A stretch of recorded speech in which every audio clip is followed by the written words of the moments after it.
So yes, one of the specialty of the Hohenstein Institute is to destroy all the materials. As we are at the end of the textile chain and we have a lot of experience in material testing, and we exactly know what the consumer or the retailers demand from the product.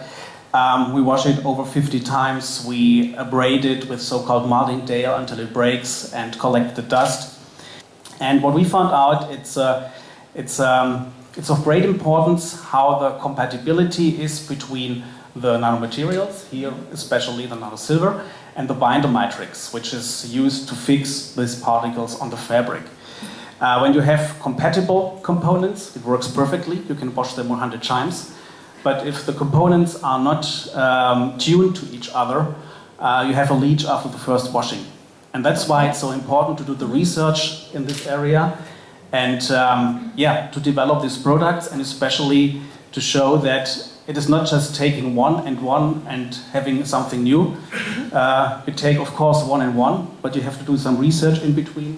Then you have something new. You have a product that really lasts, that performs, and gives the consumer what he would like to expect. I think the main focus is communication. And turning the wheel of time a little bit back, in 2007, I think it was too early, we set up in Hohenstein something like a quality label for nanotechnologies. So that was to positively show the consumer that you have a benefit from this new technology. It was based on, is it nano, yes or no, because there were a lot of fake products on the market by that time. Is it persistent in daily use? Does it have any effect on the biology in the greatest sense? And is it persistent to use? Okay, so this is, I already said. This was not a great business model for us. Maybe now it's a little bit better as industry is getting a little bit more interested in that technology again.